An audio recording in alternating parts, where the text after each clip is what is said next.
Hey, welcome to a special edition of Coco Sports. This is Fave 5, and we have a bunch of guests. Mick Foley, earlier in the week, sent out a meme saying, who's your favorite 5 wrestlers of all time? And I was like, gimmick infringement, you son of a bitch! And then I was like, oh yeah, I stole this idea from Booker T. It's basically a top 5 show. It's just, we're not as fucking douchey as those who do top 5 shows and call it a Fave 5. And we have special guests across the world from America, American Alucard, also LK Wrestling Reviews from the UK. He's the main reason we're doing this. Ewok and a bunch of the Internet Infantry members are like, hey, you should get LK on the show. And LK, I appreciate your patience because me living in Japan, and especially the last 2 weeks, has been a bit stressful. So thank you. And I have my tag team partner in crime, not Boom Boom. We don't talk about him anymore. I'm just kidding. Rob. So this will be a Fave 5, our favorites. Now, I don't know about you gentlemen, but pro wrestlers of all time, my Fave 3 were locked. My Fave 3 were a lockdown. Now, the order of my Fave 3 changed through time. My 3 favorite wrestlers of all time were locked. Now, when it comes to 4 and 5, bro, you could just look at me and be like, what about this guy? And I'm like, you're out, number 5. What about this guy? You're out, number 4. So my number 4 and 5 at any time in my life could change. Matter of fact, I've got like 87 pencil markings all over my paper from King Kong Bundy and Barry Horowitz's onto, more recent guys and all that. So at my Fave 5, I am super confident about my top 3. Granted, they change through time. Now, 4 and 5, I'm not very confident with, just because someone will be like, what about this guy? I'm like, son of a bitch. So I don't know what it is, what your list was, how it was made, but let's break it down. Once again, this is our Fave 5. Gentlemen, tell them about your YouTube channel, where they can find you online, and who your number 5 is. All right, so we'll start with American Alucard. American Alucard, tell them where they can find you, and who's your number 5 and why. Well, you can find me on YouTube, Twitter, Facebook. Only thing you have to do is type in American Alucard, and usually something about me will pop up. So, number 5, I'm going to have to go with Self High 5 is a good thing, DDP. Really? Wow, that's amazing. How come? First time I saw the guy, very innovative with his finisher. He kept me on my toes as a kid as far as how he pulled it off, and he had such charisma, especially like in that time. All right, so not bad. I was never a real big DDP fan, but one of my favorite storylines that WCW just dropped, not that WCW ever just dropped storylines out of nowhere, was when he was in the crowd and Steiner was pissed off at him and he kept saying, I'm still standing. I thought that was my favorite Diamond Dallas Page moment. So, and not only that, but he also did a lot outside of pro wrestling with that yoga. That's amazing how many people's lives he's helped with that. All right, LK Wrestling Reviews. Tell them where they can find you and who your number 5 is.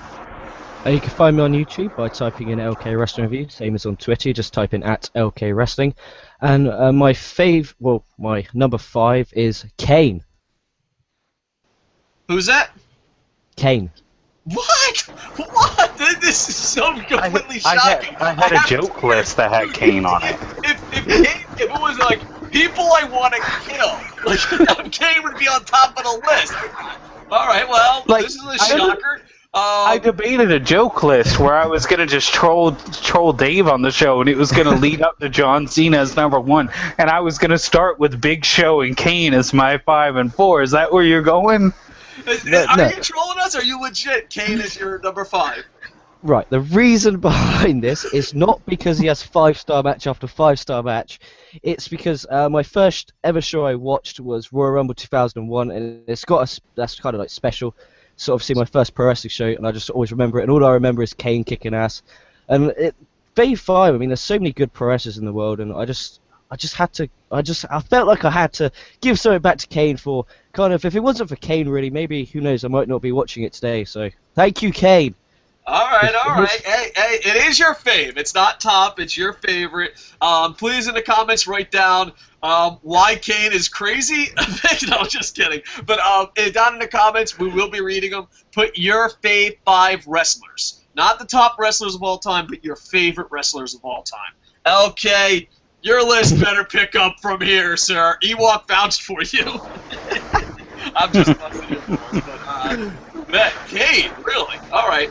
Rob, who's your number 5 and where can they find you? They can find me at SIDUAKAL on pretty much everything and also on Coco Sport. And this guy actually bumped Ultimate Warrior off my Fave 5. And it's the other half of Team Hell No, Daniel Bryan. Daniel Bryan has... Goddamn, I love Daniel Bryan. Like, I know that I'm going to love Daniel Bryan forever, so he's on this list. All right, so Daniel Bryan's your number 5. My number 5, I went a little hometown, like just like with LK Wrestling. We're going back into the childhood. Someone that was a hero in our neighborhood. I bumped King Kong Bundy just because I also worked with this hometown hero. I grew up in New Jersey, and King Kong Bundy and this guy were considered heels around the world. But in New Jersey, we're like, fuck yeah! And I got to promote his last match ever. I got to work with him, not in the ring, obviously, because I'm just a fucking nerd, but Bam Bigelow. Bam Bigelow, it's not very often when you're a little kid, you have a hero, and then you get to work with the hero. I just thought Bam Bigelow, you know, he could do stuff that big men couldn't do back then. He carried LT to a great match, and you know the Taz ECW match where they crashed through the ring. At the time, for me, that was so groundbreaking, and I enjoyed his feud with Taz.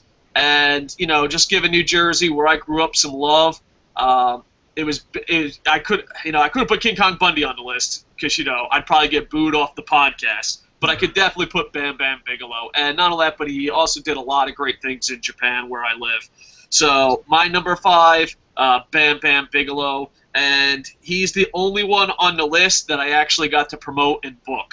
So, you know, for all those that are like, well, you promoted me and booked me, why ain't on your 5 list? I'm like, whoa, pump your brakes, wrestlers. I can't put the whole list of people I worked with. So, Bam Bigelow is my number 5 favorite of all time. Martin Marvel's just pissed right now he didn't make your list. Who, King Kong Bundy? Martin Marvel. He's like, I better be on as number 1. For the record, though, Martin Marvel never worked for my companies. So, okay. You know, if he's pissed, I'll be like, well, you know, you never really worked for us. All right. You love referencing Martin Marvel. For the record, okay, we have 2 guys that are not, you know, I guess from Florida, and I tell Rob all the time, no one knows who Martin Marvel is. LK, American Alucard. Just short yes or no. Do you have any idea who Martin Marvel is? Who? LK? No clue. Rob references him more than any wrestler alive. Rob, just let it go, man. Let it go. It's hilarious. Let it go. The funny thing is, I think Martin Marvel's actually probably more famous under his real name than his wrestling gimmick. He is. All right. Let's get back on track. Number 4, American Alucard. Who's your number 4? Number 4 is the only guy on my list that is still active today. The charismatic enigma, Jeff Hardy. Still putting his body on the line. And, you know, probably doesn't get the credit he deserves for being a pretty good talker on the mic. You know? I am almost concerned. I am really convinced American Alucard and LK are just fucking with us. Like, let's go on Coco Sports and fuck with Dave.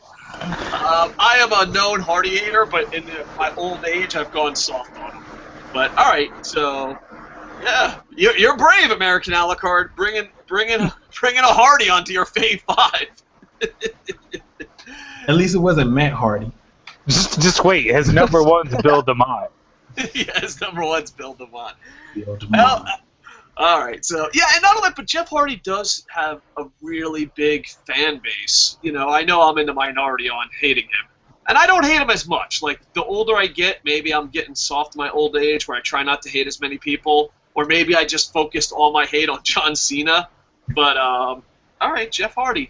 I do hate. Were you just too old? I hate him though. I hate drug Jeff Hardy. Clean Jeff Hardy, he's the man. Gotcha. So your Fave 4, your number 4 guy, you're like, I like him 20% of the time. He's cleaned up a lot since then. Yeah, he really has, and I hope, you know, from everything I've read and everything I see of him in appearances, he looks like, you know, he's completely clean. So hopefully, you know, busting balls aside, hopefully he really has cleaned up his life, because, man, at Wrestle Kingdom and that match versus Sting, man, it's one of those things, even when your haters feel bad for you, I think it's time for you to get help. You know what I mean? When someone's like, I fucking hate you, but, oh, bro, you need help. You know what I mean? I think it's time. So hopefully he's clean. All right, LK, you're number 4. Right, first off, I want to clear something off. Kane would kick Jeff Hardy's ass in his prime. That has to be said. Kane over Hardy any day of the week. Any day of the week. Argument, though. You gotta admit, like, both of them in their prime, in like a table, ladder, and chair match, I would pay to see that. Oh, yeah. So, yeah. My money would be on Interesting. Hardy until TLC. All right, LK, you're number 4. My number 4 is Chris Benoit. Oh, nice. Oh. Son of a bitch, why ain't he on my list? Voldemort. All right. Do you want to say why? Hold on. Inappropriate joke of the night. Give me 5 seconds. Are you a fan of mass murder? No, I'm just kidding. All right, had to get it out of the way. Booby. All right, go ahead, LK. He's just no matter. Okay, obviously there's gonna be jokes about the way how he murdered his family and all of that, but he's always, in my opinion, one of the greatest of all time. I mean, he did great things in ECW, WCW. I mean, even in New Japan, I think he won the didn't he win the IWGP Heavyweight Championship against Jushin Liger? I just remember watching that match specifically. And then in WWE, he had great success, and then some like great moments like winning the Rumble after being number 1, and then obviously winning the World Championship at WrestleMania 20. And it was just, I don't know, it's just such a tragic.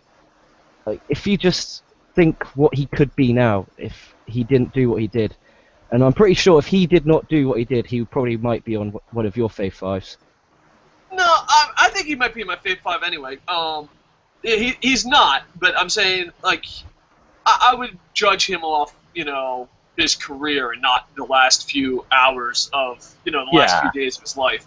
I really like Chris Benoit. It's just, I don't know. Chris Benoit is one of those guys I could bump off one of my 4 or 5. Like, because to me on this Fave 5, the only people I got on lockdown are the 3. Like, if someone says, "What about this guy?" I'm like, "All right, Bam Bam, I'm sorry, I love you, but you're being bumped," or my number 4 will get bumped. But no, Chris Benoit is an amazing pro wrestler. You know, if you look past his last few days of his life. All right, Rob, you're number 4. All right, my number 4. I actually, I'm not even gonna lie. I love The Rock more than a straight man should. Like, I will watch literally anything The Rock is on. I don't care. You could put The Rock on anything and I'll watch it. And, like, that started all back when I first started making the shift entirely to WWE and just watching The Rock every week and Triple H every week. I love The Rock. All right, and now you can watch him in every fucking movie ever. Yeah, and he gets his own TV show on HBO.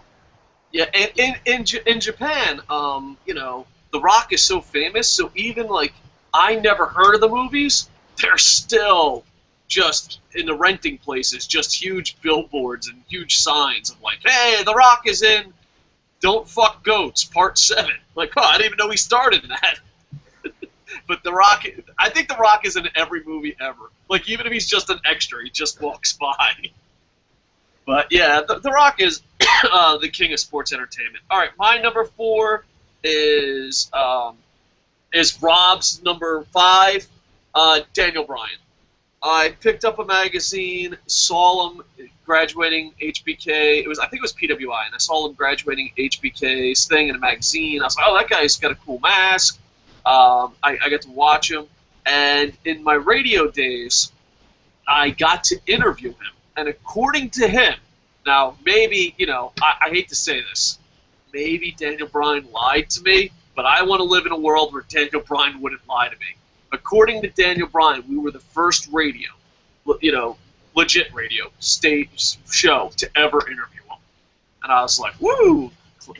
So I'll give myself a Barry Horowitz for that one. But no, for some reason, I just saw the PWI magazine, I watched him, and I saw his career, and always rooted for him. He had some great matches in Noah, some great matches in ROH, traveled the world, and just a humble guy, beyond humble. Sometimes I wish he had a little bit of CM Punk in him so that fucking WrestleMania could be saved. But it just does, just a fucking great, humble guy. And yeah, just he's my number 4. Now, when we go into top 3, my 4 and 5 are loosey-goosey, and I have a long list of people that could bump, 4 or 5. But my fave 3, it's lockdown. The positions might change throughout time, but my fave 3 is lockdown. All right, American Alucard, what's your number 3?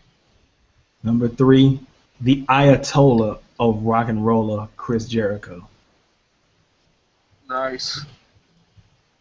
All right, are you disappointed in Chris Jericho as he is today, though? Corporate sellout Jericho? Yeah, I was about to say that, because Jericho probably was my top 5, guaranteed. Him and a couple other guys. But within the last year, I think Jericho has been bumped off my fave 5. Yeah. I loved him as Lionheart. I loved him in ECW.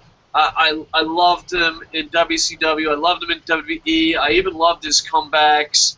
But it just... is there anything on par with Fandango. the Y2J? I'm going to pinpoint it at Fandango. After he lost to Fandango, because losing to Fandango at WrestleMania, awesome. Way to go, Jericho. But, as soon as he lost to Fandango, anytime after that, he's off my fave 5. It's just come on, man. You're a fucking corporate shill douche now. But, yeah, so... What makes Chris Jericho your number 3? Good wrestler, had talent, charisma, and I think he was one of those guys that was the prototype for not Daniel Bryan's style, but as far as putting a smaller guy in the upper main event, because in WWE, putting a guy that isn't 7 feet tall and 350 pounds was something different, and it was to me a change with the times, but obviously that didn't last for too long. Yeah. And he is an amazing wrestler, amazing entertainer. It's sad what he's become, and I don't know if you agree with me on that, but I do. I know what it is. Always. I think it's also a lot of the older wrestlers have a huge advantage. They don't have Twitter and they don't have as much social media, so it's sad to see behind the scenes. A lot of people are like, oh, I want to go backstage. Once you go backstage and see Demolition sharing pictures of their children saying, oh, my little girl is going to high school soon, you don't see them as the badasses you once saw. So sometimes the smoke and mirrors. But it's funny because, it's just, come on, Jericho. Be the hero that we need.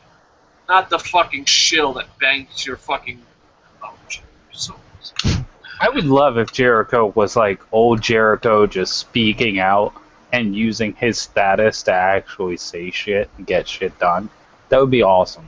But do you think him losing to Fandango and then Fandango being fuck all, broke him, and he's like, fuck it, I'm just going to be a sellout from now on?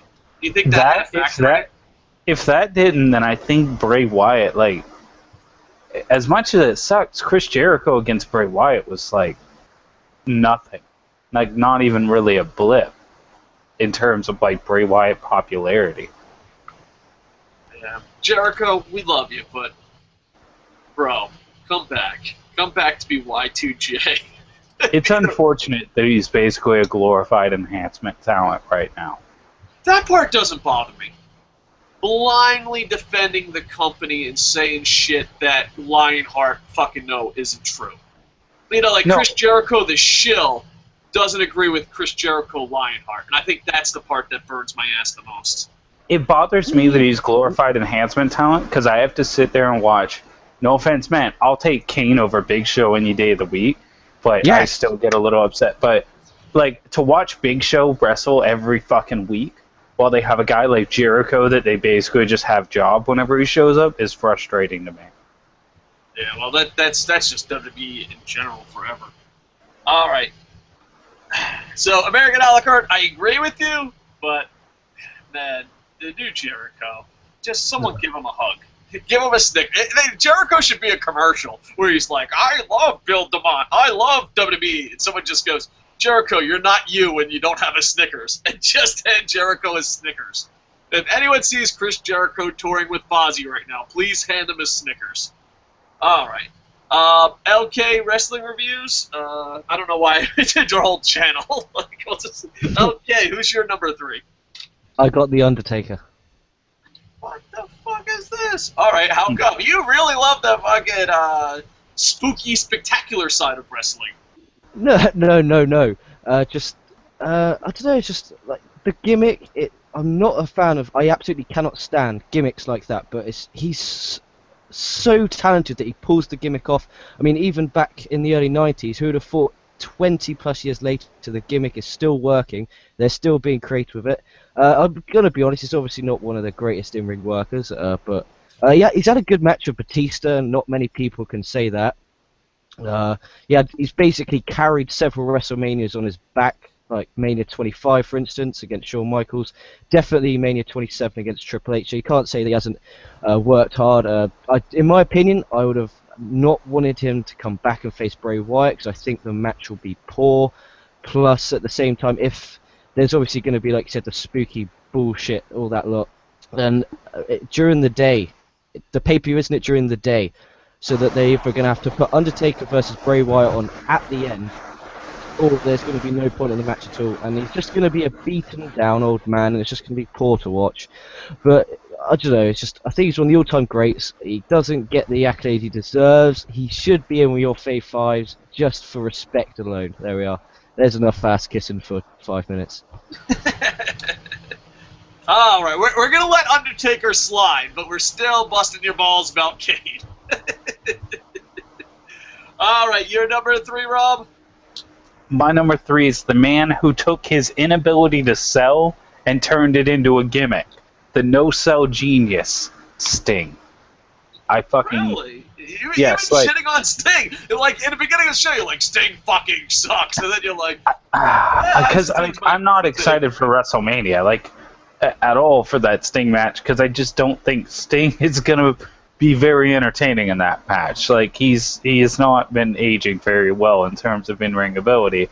And as we saw in Starrcade before, he sometimes puts on awful matches. But like back in the day, like what was more exciting than like Sting and Ric Flair feuding and stuff like that? Back when he was like awesome, colorful, bright Sting, that was awesome. Yeah, those were the days. Like, it's funny because TNA fans, like especially TNA fans that attack WWE, they're always like, oh, well, you only like Sting because he's in WWE now, but when he's in TNA, and some of that holds water with certain fans. But with me, I just want the record to be shown. As soon as Sting was the Crow, he died to me.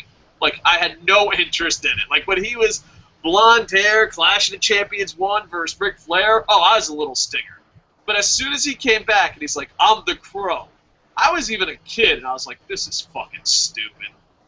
So, like, for those that think I only hate Sting because he was a TNA, WWE, or whatever that drama is, no. I hate Sting from way back in WCW days. I remember I was like, holy shit, Sting is coming back, and I'm like, fucking I'm a Stinger, yeah, little Stinger, go Sting. And I was like, what the fuck is this Crow And it was so motherfucker blatant. doing? Like, it was so blatant that they were ripping off the Crow. Yeah, I Like, his first debut, they played the fucking, the dialogue from the Crow, didn't they? I think they might have. I don't remember. Like, I remember it was awful. It was awful. It was like, all right, so this. I think that was when I first, as a child, met Vince Russo. But I don't know. Some people like the Crow Sting. You know, LK is like erasing his list. It's like, God damn it, Crow Sting's my number one. No, I got Joker Sting from TNA. That was amazing. Oh.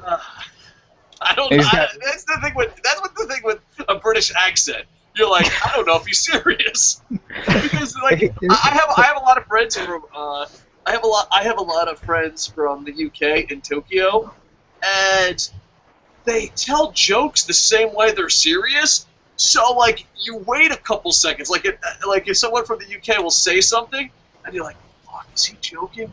Should I laugh? Should I not laugh? And then you wait till they start laughing. It's just that dry wit that you guys have that's absolutely awesome.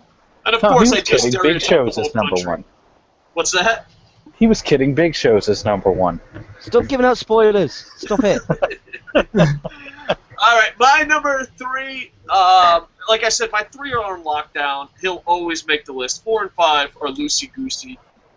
Number 3, he'll always make the list. And at one time, he was number 1. I remember having an argument on air, and someone goes, "He's not that good." And my rebuttal was, "You don't believe that. I know you don't believe that." I actually got to see this wrestler win a gold medal in Atlanta. My number 3 is Kurt Angle, and at some point he was number 1. And this ain't TNA bashing. When he went against Samoa Joe, it was amazing. When he had all the titles, it was pretty good. But somewhere along the line, his career kind of took a downward spiral, and that's why he's not my number 1. I hope that he cleaned up his life, got it back together. No spoilers for TNA, but good things are good things are coming his way. It's about to get real, damn real. Yeah, I absolutely love Kurt Angle. I thought from day one, I thought it was amazing. His feud with Taz. I was just pure luck that I was in Atlanta to watch him win the gold medal. I was on like a weekend. I just drove from Lejeune, and they're like, "Oh, we got some tickets," and I was sitting all the way in the back. And then like a couple years later, when he started becoming pro wrestling, people were like, "Oh, remember that guy in Atlanta? Yeah, he's going to become a pro wrestler." And so I had interest in him. And I just thought he was absolutely amazing from day one and picked up the business like, no one that I've seen before. Okay. And I still think he's one of the greatest wrestlers of all time. It's just with his problems, somewhere along his TNA career, he dropped down the list for me. But Kurt Angle is my number 3, and at times in his career had been my number 1. I just think he's the total package, in ring, on the mic, everything. He's not the man he used to be, but he's still one of the best. But yeah, go ahead, Rob. You're saying that he's about to start having good things soon here on TNA or something? Yeah. All right, so I just want to point out something. He's about to start having good things happen. John Cena's starting to have bad things happen. When did John Cena start to have good things happen? When he debuted beating Kurt Angle. What if John Cena's been taking all of Kurt Angle's success and siphoning it all these years, and just now it's starting to come back to Kurt Angle? No, because he's been wrestling really good matches in TNA, and while John Cena is stinking up the place in WWE. Although Kurt Angle Kurt Angle did well when John Cena was stinking it up. So you think they're connected? If Kurt Angle does bad, Cena does good, and vice versa. So you think that's what it is. They're actually two sides of the same person. They split like maybe they were separated at birth, and one got all the talent, and the other got John Cena. Yeah, that's exactly what happened. All right. One got the mic ability. And I thought this was going to take a weird turn. All right, my number 3 is Kurt Angle. All right, we're getting down to the nitty-gritty. We're down to the final 2. All right, American Alucard, who's your number 2? Number 2, Mick Foley. Mick Foley, and we're doing this list because Mick Foley. Mick Foley asked who the Fave 5 is. Mick Foley, I think is absolutely amazing, but why do you put him on the list? Because he put his body on the line, and seeing a guy with his body style, wrestling and WWE, it just it's inspirational. You're like, only people that can make it in wrestling are the muscle bound guys. And you see this fat guy, what the fuck? He's a wrestler, but then he wins the world championship and has a great career. It's something to look up to. Yeah, I definitely agree. I know that, but his promos, I think he's one of the best promos. He's actually a really good writer, even his fiction stuff. He's a really good writer, very, very successful guy, very nice guy. And on top of that is, he does put his body on the line a lot, and everyone thinks of Undertaker throwing him off the cage. But it was one of my favorite moments ever. Not getting thrown off the cage, which they show in the highlight reels. It's him carting away, and he starts to get up and head back towards the ring. That moment is one of my favorite pro wrestling moments of all time, because at that very fucking second, that was real, and he was a hero. You know what I'm saying? You just fucking believed it. And not only that, but a lot of people, he doesn't get credit for it, a lot of stuntmen, and this has been in documentaries and stuff, a lot of stuntmen said him getting chokeslammed by Taker through the cage was actually way more dangerous than him getting thrown off the cage. So, he's just put his body on the line, and he's done some great stuff, and just the promos. Like, go back and watch his ECW promos and that. You just fucking automatically believe. Like, me and Rob, I believe, we were reviewing a Raw, and it was the two Shield members, and we didn't give a shit about the match. And then Mick Foley came out to sell the match. And I was like, holy shit, it's important now. Yeah, God, Mick Foley is fantastic. Like, Mick Foley's the guy that like, how do you not look back and just remember Mick Foley? Like, he's one of the two guys that got bumped off for younger guys on my list. Because Rock and Sock Connection, for one thing, I loved the Rock and Sock Connection. Yeah, and also I'm pretty sure I got the city right, but if I got it wrong, I apologize. He also had the Yokohama Death Match, which is very, very famous, and you can watch it on YouTube, and he also wrote about it in his book. And it's just an amazing storyteller. And it breaks my heart that he's not part of creative. Like, if anyone should be part of creative, or anyone should be training people, maybe not in ring, but maybe training them for promos, getting themselves over. I have no idea how Mick Foley doesn't have a job in creative. It blows my mind, because he obviously can write, if you read his books, and he obviously loves the business. He can cut promos, so great pick. Just think, Dean Ambrose almost had his debut in a feud against Mankind too, against Mick Foley. Yeah, it was Twitter. That was in a shoot feud. That was going to be awesome. Nice pick. Give yourself a Barry Horowitz there, American Alucard. All right, no pressure, LK. Who's your number 2? AJ Styles. AJ Styles. Nice. Reason why? Basically, in 2008, I started watching TNA, and basically I fell in love, figuratively, with AJ. Then basically I followed him when he left and into his indie career, then in RH, and it kind of... I was a fan of RH, I just wasn't a weekly follower, and he kind of brought me over to RH, and I've basically stuck since January 2014 when he moved, and then he also got me into New Japan, and he's basically just... He's so talented in the ring, there's nothing he can't do. His promos, they're obviously not the greatest in the world, but neither is like a Seth Rollins, and he's a talented guy. It's just, I don't know, there's a reason he's not number 1, and that is the mic skills. I love this guy, as you would say, Dave, more than a straight man should, but it's just he's not number 1. Well, I'm not going to say who number 1 is. So yeah, just because he's just a great wrestler. It's literally it, just because he's a great wrestler. Yeah, and AJ Styles is absolutely amazing. And the cool thing about AJ Styles is I got to watch him at Wildside. I got to watch him at IPW. I got to watch him at NW Florida.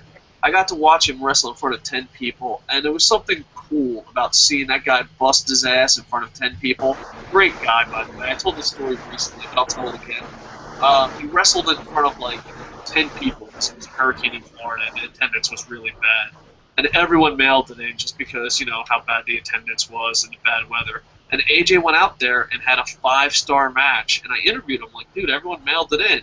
Why the fuck did you bust your ass? And he was like, well, there might have been only 10 people out there, but those 10 people, that might be the only time they ever see AJ Styles. He just had fucking character about him from day one, and just an amazing athlete. And you know, yeah, he's definitely worthy of your number 2. That makes up for Kane. Give yourself a Barry Horowitz. Rob, your number 2?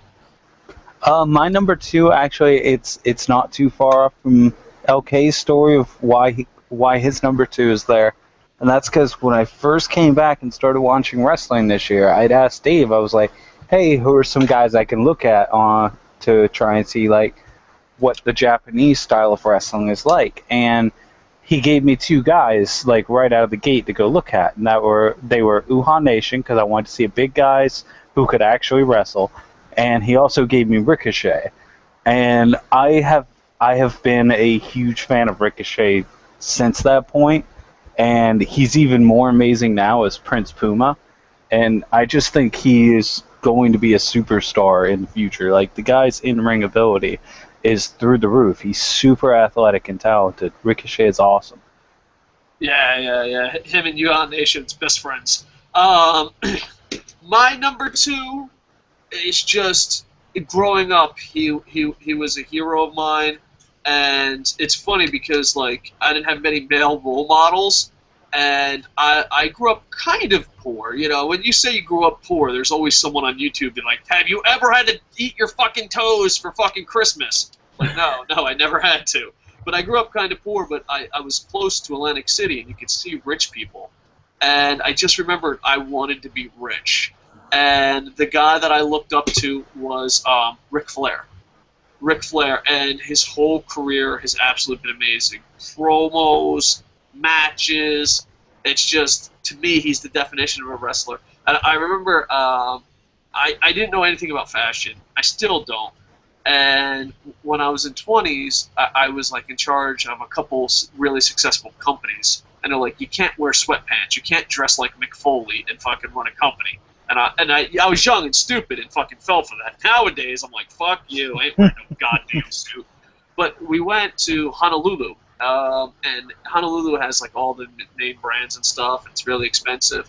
And I'm like, well, what do you want? And I was like, I have no idea who any of these brands are. There was like DKNY, Hugo Boss, but I was white trash. I didn't hear a fucking any of this shit. And they're like, what about Armani? And I was like, that's what Ric Flair wears. And I kid you not, I was like, from this day on, when I wear a suit, I'm not wearing anything but Armani. And it has nothing to do with fashion. I just remember the promos, and he's like, and I got her Armani suit. And I was like, holy shit, that's marketing. That's just marketing, you know what I mean? So, yeah, I have a closet full of Armani just because of Ric Flair. And I absolutely love him. I think he's just one of the greatest wrestlers of all time. And the thing is, unlike Cena, unlike Hogan, Bruno to an extent, I don't want to throw Bruno on that list just because I don't know enough about him, but unlike a lot of, even Roman Reigns we could throw on that list, unlike those guys, he would put anyone over. And I remember, the big thing when I was growing up, Hulk Hogan, Ric Flair, which one was better? And, well, Hulk Hogan was an invincible fucking monster that always won. I was like, why even fucking bother rooting for him? And I thought I was the only person that liked Ric Flair over Hogan because I grew up in New Jersey, which was WWF country at the time. No, I just loved Flair, the Horsemen. It's just, if I don't think it was for Ric Flair, I don't think I would be a wrestling fan. I mean, I know it's over the top, but as a little kid with fucking very little guidance, it was like, wow, what does my uncle do? He beats up people for a bookie. Wow, what does my cousin do? Oh, they sell drugs. What does my grandma do? Oh, she fucking just gambles all the time. You know what I mean? I didn't have any fucking, legit role models outside of fucking criminals. My family's not going to like this video. But, Ric Flair, I was like, no, that motherfucker's rich. He's the type of guy that goes to casinos. Because, when you were a kid, you had to hustle and, rip people off, rip tourists off, or hand out flyers for money or something. And I just remember seeing motherfuckers pull up in a limo, and I'm like, man, that's fucking Ric Flair. That's what I want to be. Now, granted, I fucking eventually turned into Mick Foley. But Ric Flair was a big thing. And not only that, but one negative about Ric Flair is, positive for me being a fan, but also kind of a negative, is it was me, Jerry, James Legend, Shane Swift, we all went to WrestleMania 24, and I felt so special to see Ric Flair's last match. And once again, I don't want to bust TNA's balls. This is more busting Ric Flair's balls. And I know money's tight. You know, when you're acting like a rock star 24/7, you don't have money. You know, it's funny. It's funny. Ric Flair was my role model, but Mick Foley is the guy I wound up being like and want to be like. You know what I mean? But yeah, it really part of my fandom died because I thought at WrestleMania 24 I saw Ric Flair's last match, and I thought it was beyond special. And then it's like, oh, he's still wrestling, and I'm like, oh, I don't know. I just thought that was kind of a flaw, and I don't hold that against TNA. I don't know. I hold it against Flair a little bit, but you know, when you have to wear Armani's fucking everything and party and buy everyone drinks and shit and live that lifestyle, I guess, you know, hard times are ahead. You know what I mean? So, at least you got to see AJ Styles in that Ric Flair robe. That was kind of funny. Yeah. And not only that, but even though I am heartbroken, I wasn't there to see his last match ever. I mean, that will always be a part that fucking bugs me because I thought WrestleMania 24 was so special. Even though there is some great TNA moments, and of course, him and Jay Lethal is just pure gold, pure gold. I hope Ric Flair comes back as J.J. Dillon. I would love to see Flair get a full-time gig as a manager. Rob, you know where this one's going, and he could be the voice of Okada. Ric Flair, managing Okada, make it happen. If I say it enough, dude, I kid you not, I'm not even making this up. Go ahead, judge me all you want. There's this, oh my god, this is horrible. I don't know how you be saying it. In Japan, there's like something like a wishing well, but it's more religious. And you go and you throw in a couple bucks and you do a little prayer. You know, and I'm not a religious guy, but I just do it for tradition. And you really do it on New Year's or anytime you go to the temple. And I kid you not, I threw in the money and prayed, and I didn't know what to pray for. Not that my life is that great, you know, but you know, I always ask for the same shit. Like, oh, I want to make me strong so I can make the right decisions. Give me wisdom, blah, blah, blah, blah, health. So I was like, you know what, I'm going to change it up this year. And I kid you not, oh my god, Japan's going to hate me. I was like, I'd love to see Okada in the WWE managed by Ric Flair. All right, so if Okada gets an awful run in WWE, blame Dave. Well, if you're a religious person, I guess you could blame me. What? Japan authorities are here to kick me out of the country? Like, I just want you to picture, like, this is how this wish backfires. They bring Okada over, they horribly gimp his moveset, they make him some stupid gimmick, and then Ric Flair's his manager. But Ric Flair's getting a little bit senile at this point, so all he does is walk around the ring with a microphone going, woo! Woo! Woo! All fucking match long. Every now and then call him Rick and the Dragon Steamboat. I don't know. You know what? You're making it sound like, you know, this Japanese traditional thing is now the monkey claw from Twilight Zone. All right. Some people say we go too far on this show. Now we're to our number ones. My number one is a lock. Dun, dun, dun. But before we go to number ones, let's go to some live comments. I am Mikey, Mike Ashman, pay-per-view prophet of Wrestle Kingdom, says, Macho Man Randy Savage, Rey Mysterio, and Eddie are tied. P.S. Tonight, Rey appeared on House of Hardcore 8, saving Dreamer, giving a 619 to a bloody EY in EC3. That's amazing. Eddie Guerrero is absolutely amazing, too. Ric Flair, and can I just count the Hart Foundation? I'm Canadian. All right, we'll let that pass. We'll let that pass. You pulled the Canadian. I mean, if I could have Bam Bigelow on my list because I'm from New Jersey, you could definitely have the Hart Foundation because you're Canadian. And then Vampiro, gimmick-wise and in his prime, was huge in Mexico. Oh, definitely. He also says The Rock is for sure an all-time fave. Had a convo today with he is the era's action hero, or this era's action hero. Carlos says, well, since I started to truly understand and enjoy wrestling roughly around 2005/6, my faves have to be Eddie Guerrero, Kenta, AJ Styles, my all-around favorite. The Macho Man Randy Savage in a tie between Jericho, Angle, CM Punk, Wild Pegasus. See how I avoid saying his name? LOL. Nice. Nice. I see what you did there. Here are my Fave 5. This is from Frenielli.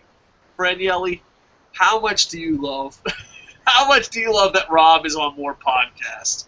Nice shirt, by the way, Frenielli. Frenielli supporting the Internet Infantry shirt. What? You want to support our podcast and blog? And you have $25 laying around? Here's what you do. Go to cocosports.net. Wow, look at that Internet Infantry shirt. It looks sexy. Buy one, and you'd be awesome. Not the best of salesmen. Where are you, Boom Boom? Also, if you do buy an Internet Infantry shirt and you take a picture and send it to us, we will do a Stump the Idiot, any 5 questions you want. I know it's not much, but we're poor, and we just want to show you that we appreciate you buying the shirts. Thomas Savosky says 5 Kurt, 4 Brett, 3 Steve, 2 Macho, 1 Jake. Thomas is on first-name basis with these guys. Nice list there. Shallow Wolf says, and he's screaming, all caps, "There's no argument here! Titties Oatmeal is the GOAT! Greatest of all time." And, dude, I didn't know who Titties Oatmeal was until someone explained it's Titus O'Neil.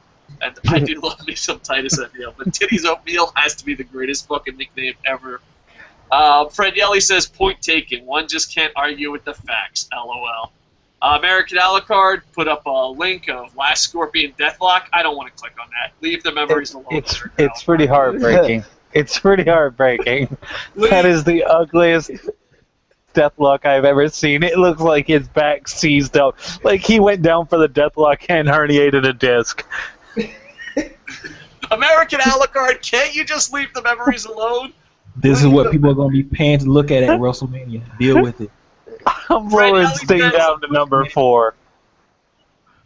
And Triple H is going to be selling, I can't, my legs, I don't know. There's a part of me, like, I once again, for the record, I hated Sting since the Crow days. I love Sting as fucking, I don't know, the Blade Runner.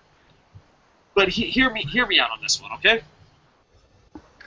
Do you think, I know this is going to sound horrible for TNA, do you think with it being WWE and only 1 match a year that he will get in shape and improve his skills? Or do you think that's not going to happen?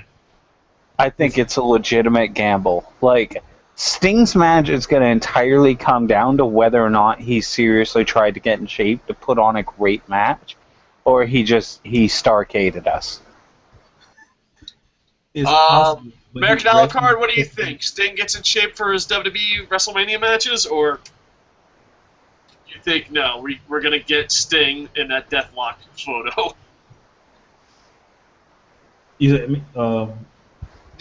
For Sting, do you think Sting gets in shape, improves his skills for Mania and WWE on the biggest stage, or do you think there's just nothing there to rebuild on? I mean, he can get in shape, but this is the advent of his wrestling skills, and then you got to think about who he's wrestling with. He's wrestling with Triple H, the guy who pretty much wants to put himself over at any situation possible. Whoa. Triple H has the worst WrestleMania record.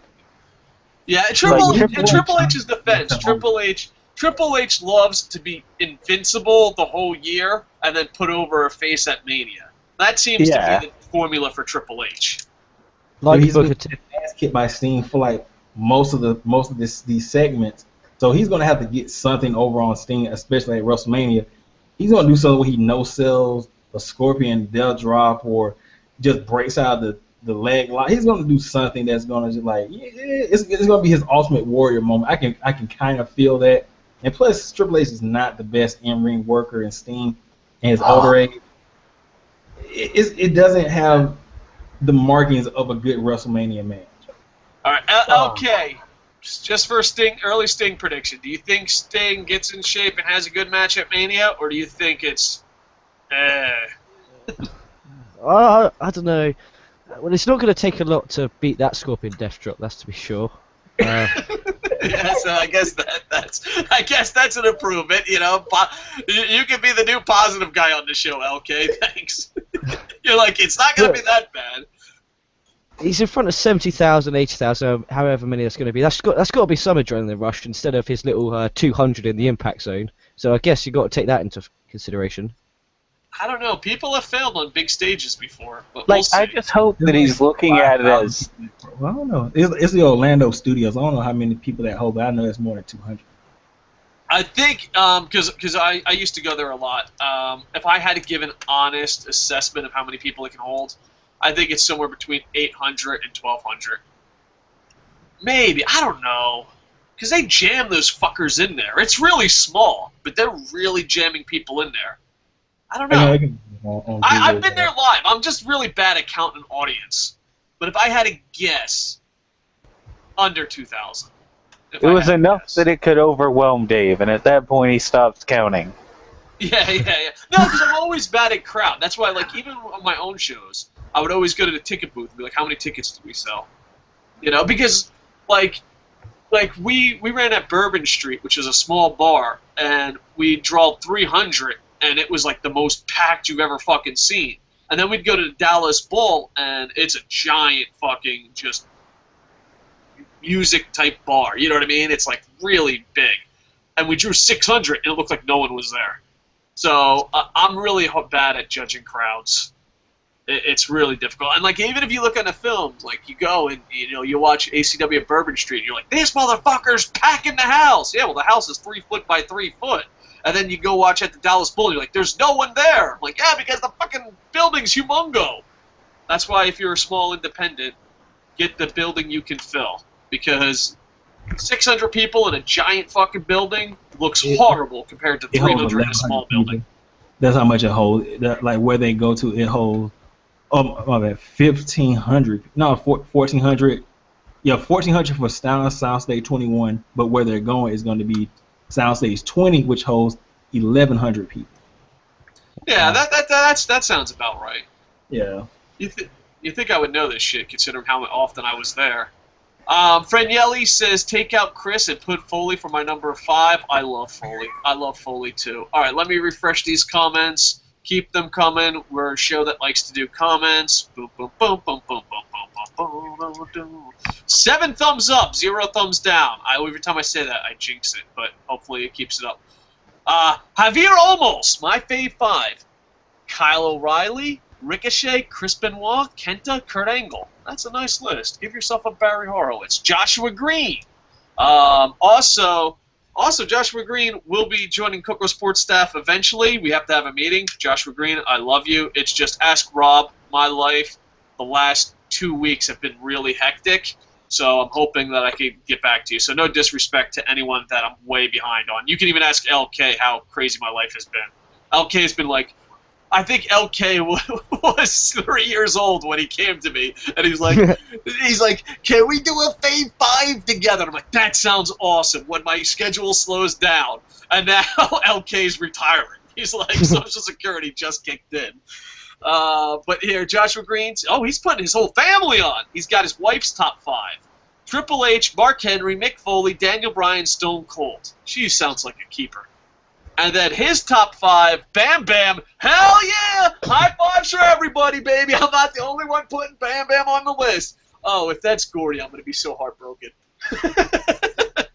Kurt Angle, Eddie Guerrero, Mick Foley, and number 1, The Rock. Dave, Javier almost. Dave, I'm surprised you didn't have John Cena on your fave 5. LOL. He's still got his number 1 to go. Yeah, I still do have my number 1. We don't know. Oh, we got some spammers, so that's not cool. No, not spammers, but we have members of the internet infantry that Google treats like spam. But yet, some guy will be like, you suck! Go to fucking Joey Bob's fucking YouTube, and they'll be like, no, that seems like a legit comment. Listen, Google, dear Google and YouTube, first off, you look fabulous. Don't take away my channel. Second off, bro, if you can't do the spam, just don't do it. You know what I mean? Larry Hammer says Brian Pillman, number 5. Baron von Vashke. As a kid, that guy scared the hell out of me, and I loved him. And for Baron, I hope I didn't mispronounce. Number 3, Bam Bam. Best big man ever, in my opinion. Fuck yeah, dude. I'm starting to get more confident putting Bam Bam on my list as number 5. I thought maybe it was a little too close to the heart. Number 2, Kurt Hennig. And number 1, Ravishing Rick Rude. That's a nice list. The Internet Inventory's got some smart guys among them, and ladies.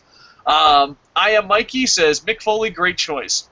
Yes, it is true the toss off the cell to the announcer desk is a perfect spot for him to break his fall, while the cage spot could have ricocheted his body and killed him. God bless Foley. He also says, AJ Styles is the best wrestler of this era. Oh, I don't want to knock AJ, but that's very debatable. Maybe. Ricochet and Yuha Nation is the future, greatest of all time. If life is fair, they're the future. And Nakamura, fuck the world. I do love me some Nakamura. All right. Boop, boop, boop. Let's see. Am I done? Can I go back? There we go. All right. So, boop, boop, boop. All right. Are you ready for number 1s? Any live comments we'll get to. We'll try our best. I'm just going across. Thank you for the likes on Facebook. Boom, boom, boom. And at Siduakal, aka Rob, he tweeted us. So I'm going to retweet that because I'm a jerk nuts. And at LK Wrestling, who's also joining us, LK, he retweeted us, and I'm going to retweet that. Nothing like retweeting the same thing. And an American Alucard, I didn't see the message. He just randomly says hi. He's like, hi. I think that's how Twitter has to be used. I think you just randomly say hi to someone. Whoa. We got Bullet Club Bigs and Google+.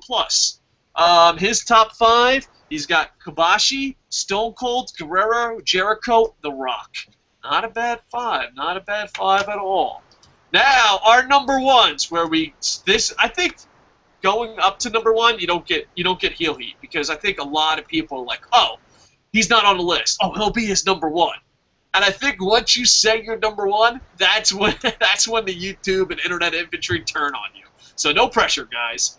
Let's do our number 1s. We'll get to some more live comments. All right. American Alucard. No pressure. You're leading off. Who's your number 1 and why? Well, my number 1, he goes against everything I stand for right now, as being a guy who, likes great professional, strong style Japanese in-ring wrestling, but he has such a strong impact over me as a wrestling fan. I can't deny the guy's talent. I hate him for when he came back and what he did to CM Punk, but based off his earlier career and not his Maya Villa when he came out looking like a goofball with the scrams around his neck, but The Rock. All right. I think he's the king of sports entertainment. But yeah, The Rock has been making a lot of appearances on a lot of lists, and it's funny because and he still couldn't get Reigns over. Than wrestler.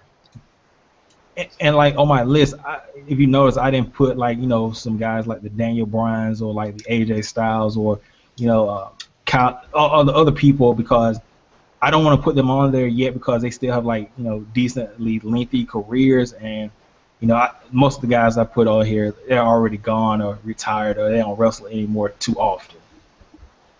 Understood. All right, so not a bad list. Recap all 5 of yours again, if you could. DDP, Jeff Hardy, Mick Foley, Chris Jericho, Mick Foley, and The Rock.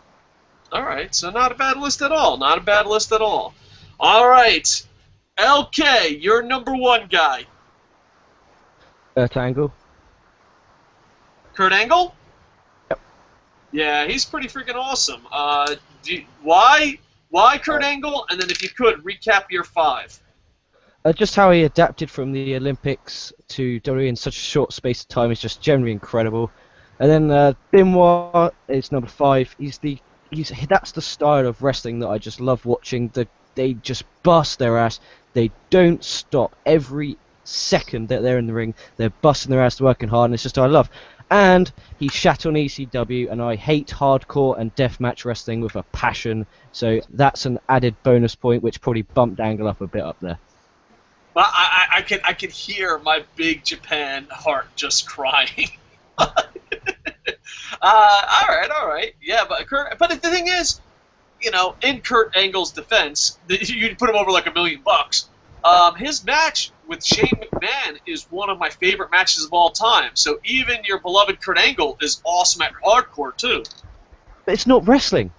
That's not wrestling. How is hitting someone with a steel chair wrestling in any way, shape, or form?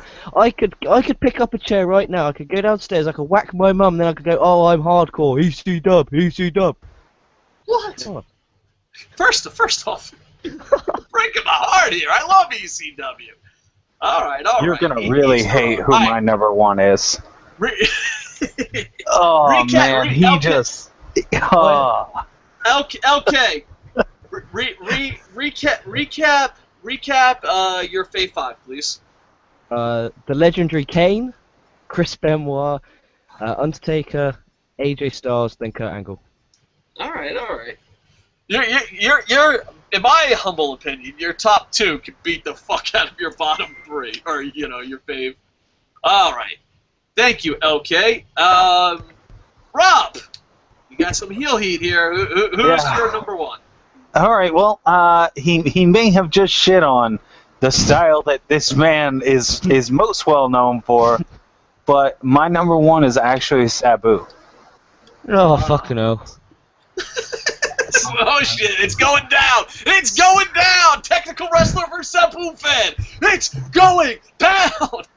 Sabu is an awesome in-ring performer. He is super entertaining, and he'll take any bump, he'll take any damage, and he'll wrestle through all kinds of crazy fucking injuries. Like, if you go and read some of the stories about Sabu, Sabu is a madman. He's a fucking idiot, that's what he is. No, he is not.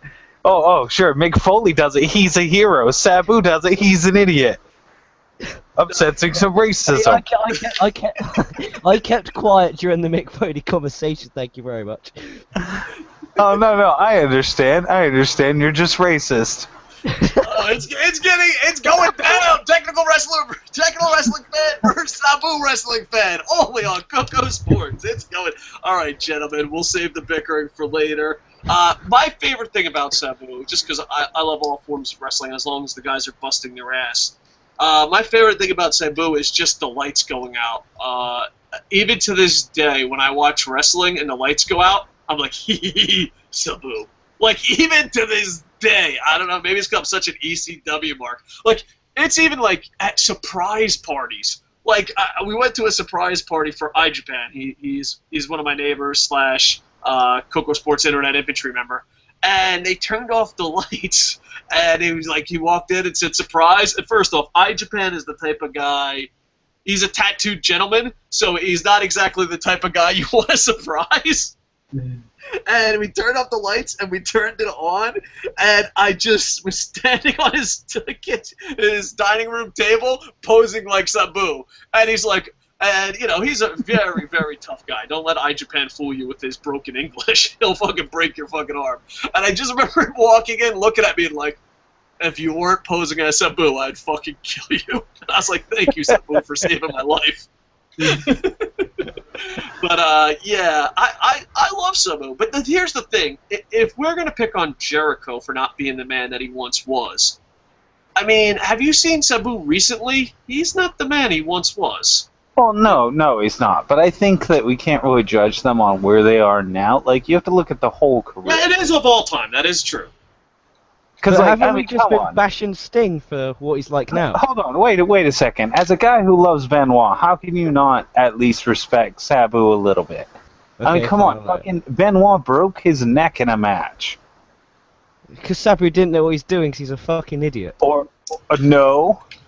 I wish. No. I'm gonna go a little fantasy booking here. I wish LK Wrestling, his room went dark, and then his lights came on, and Sabu was behind him. That would be the greatest moment in life history. Like, LK's like, fuck Sabu, and he's like, what? Did the lights go out? And he's just standing there pointing to the sky. All right.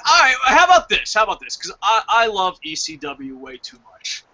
American Alucard. Sabu awesome, or how would you describe him, LK? One of the fucking most idiot, I think, is the one you kept using. ever. He Judge, like hold on. Let me get my case there. Judge Alright. American Alucard. I am representing both these guys. Number 1 on Rob's list is Sabu, who says he's awesome. LK has been using because he's a fucking idiot. Now, I bring you both their cases and leave it up to you. Who do you side with? Is Sabu awesome, or is he a fucking idiot? And if your lights go out, please tell me if Sabu shows up. Judge American Alucard, final decision. although Sabu, he gets a lot of credit for doing a lot of hardcore stuff, he's still a good in-ring wrestler, but his over-the-top wrestling overshadows that. So, Sabu, awesome. Ah. Thank you. Okay, you gotta respect the judge. You gotta respect the judge, sir. All right. Rob, recap your Fave 5. All right, my Fave 5. Daniel Bryan, The Rock, Sting, I should clarify, Surfer Sting, Ricochet / Prince Puma, and Sabu. All right. And my number 1. You thought I was going to say Okada, didn't you?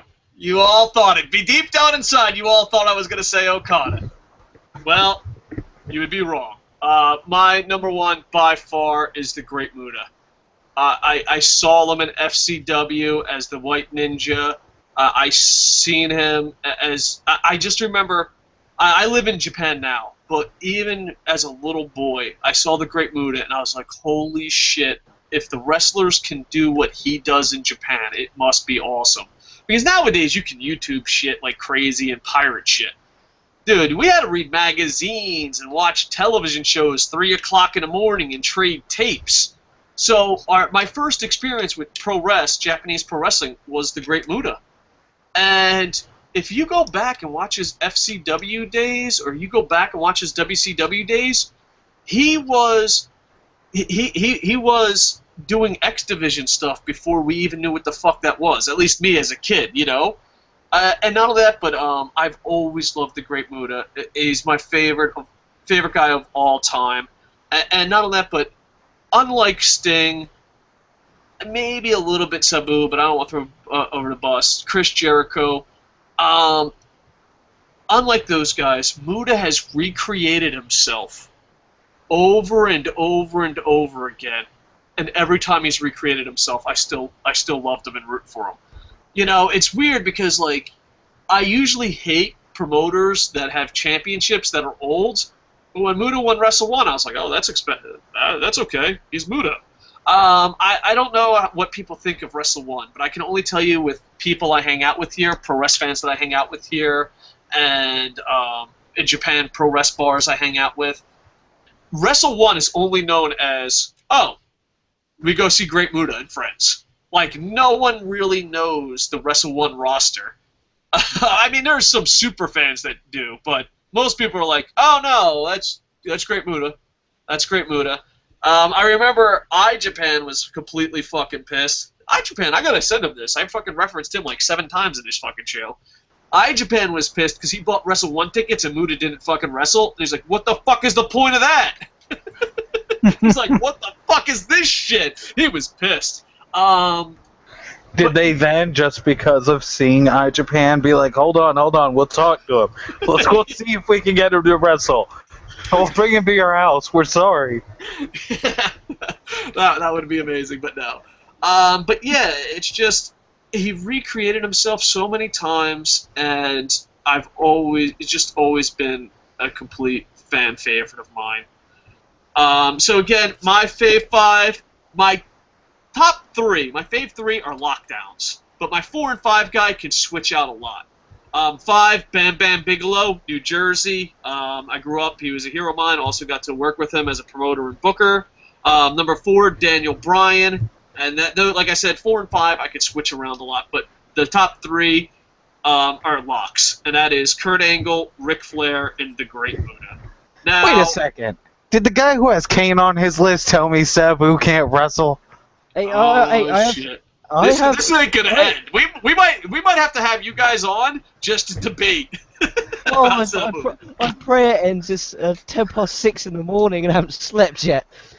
I have Kane on the list just because he is the only thing I remember from the first show I watched. So basically, I'm not saying he's the greatest worker of all time. You got to admit he is consistent. At least he's not like Sabu, and you give him credit for wrestling because he you're has right. He's scars not all over like his- Sabu. All right, He doesn't know how to wrestle. Hold on. We went to the judge, American Alucard, for the last one. American Alucard, I think we're gonna have to go to the masses on this one. All right, here it is. LK, I love you, brother, but I don't know if the masses are gonna agree with you. Who is the better wrestler, in your opinion? LK's Kane, Rob Sabu. Yeah, good luck with this one. I don't even need to make a case for Sabu. He's up against Kane. Kane speaks for himself. Hey, if we're talking about back in the day, 2000, 2001, Kane could go in the ring. You can't deny that. All right, how about this? Sabu could still go in the ring. We're gonna reword it Sabu's a coffin dodger. Kane and Sabu have seen better days. I think both sides can agree on that. So There's we're gonna no say doubt. Kane and Sabu. Who is the better wrestler in their prime? In their prime, because right now, oh my God, that would be a train wreck, like from both sides. They'd end up having Big Show coming out to interfere. All right, I am gonna. Oh, sorry, Internet Infantry chats. Boom, boom, boom. All right, thank you, Internet Infantry chat. Like, they're said to be private messages. You don't have to. You can share your thoughts with the world. They just want it alone with you.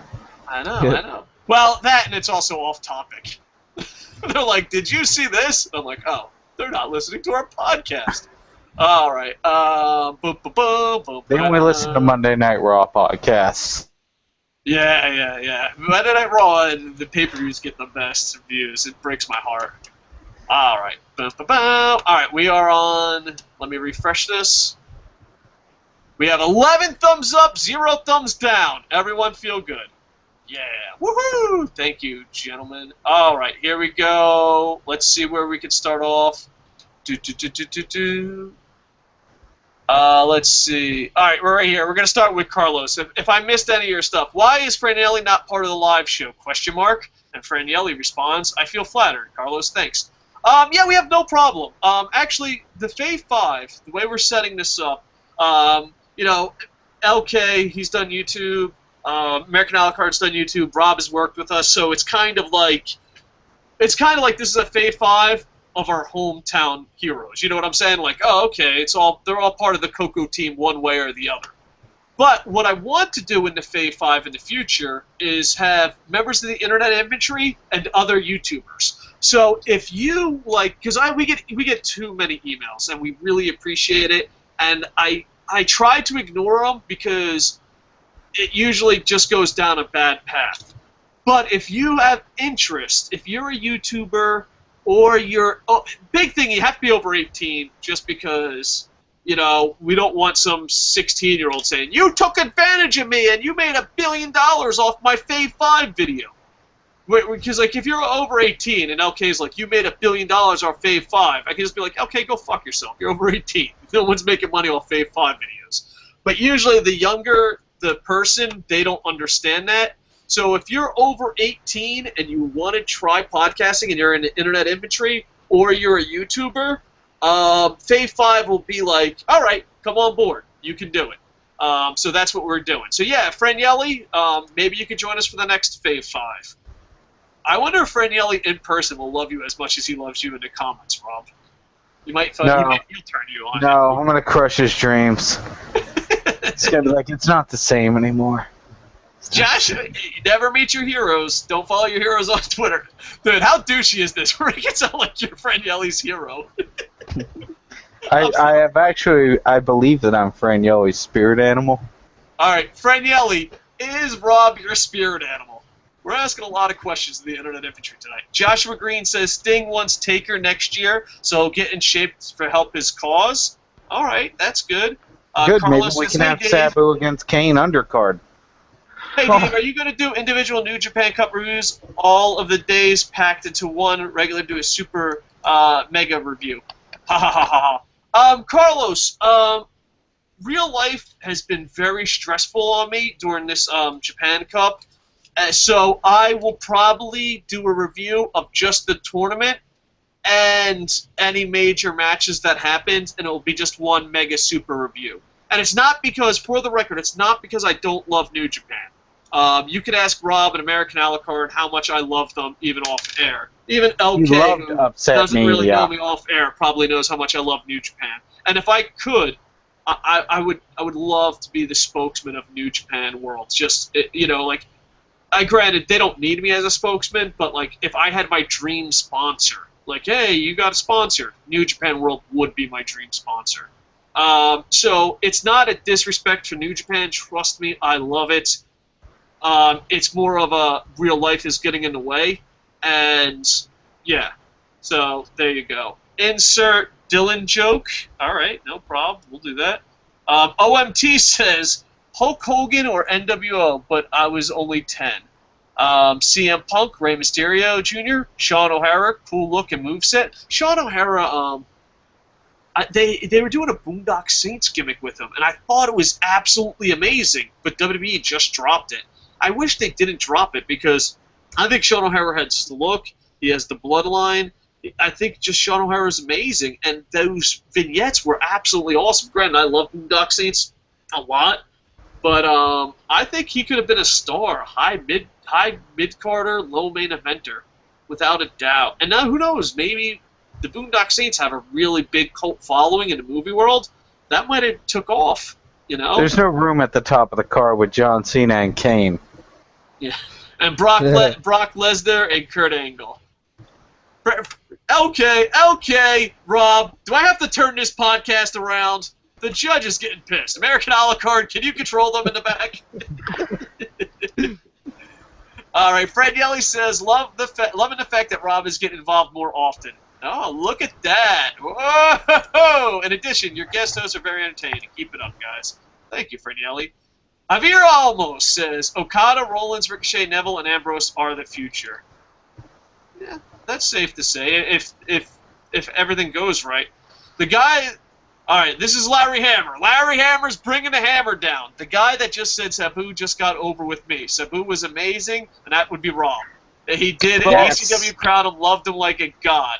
Who Larry is this Hammer guy? says, Buddha can't get wrong. Can't be a wrong pick either. So Larry Hammer likes Buddha and Sabu, and so far we got one vote for Sabu. It's continuing. It's the great debate. The judge. You're not going to have the final say, but who you siding with? Who's your individual vote for? Do you think Sabu in his prime or Kane in his prime? American Alucard, your vote? Is American Alucard gone? That's a tough choice. That's tough. Okay. Because there's a big man Kane. He was pretty good, but Sabu. So many memorable moments. Damn. I gotta throw my hands up. I gotta step away from the case because of that. It's too hard to decide. All right. Listen, there's only one big red machine, and it's a blood-covered man named Sabu from Bombay, Michigan. The Sneaker Addict, longtime member of the Internet Infantry, and also has his own channel. If you guys are into sneakers, his channel's amazing because, like, Sneaker Addict for a long time ago, used to be part of the Internet Infantry and leave comments. And I was like, oh, that's cool, you're into sneakers. And then one day, I clicked on his channel, and I was just like, oh my god, he has like 8, I'm being a little sarcastic here, but a lot. He has like 8 trillion subscribers, and he's like really, really an expert on sneakers. Like, meanwhile, I'm like, oh, Sneaker Addict, that's cool, you like sneakers? And then I click on his channels, and I'm like, oh my god, he's the most successful human being alive. Yeah, 102,000 subscribers. So if you guys like sneakers, and you're not like me who go to a dark alley and buy them by bulk from a Chinaman, I wish that wasn't true, but that's how I buy my sneakers, and you actually care what you look like, the Sneaker Addict got you covered. Sneaker Addict, thank you, and I'm glad you're back.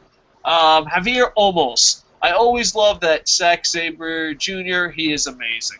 So there you go. I'm going to refresh and check comments, and then we're going to go the Just Missed list. So if you guys have a Just Missed list, prepare it, and we'll go. All right. Franielli says Sabu has been a better wrestler than Kane in my opinion. Sorry, LK. Franielli's taking Rob's side. I don't even know if that should count as a vote.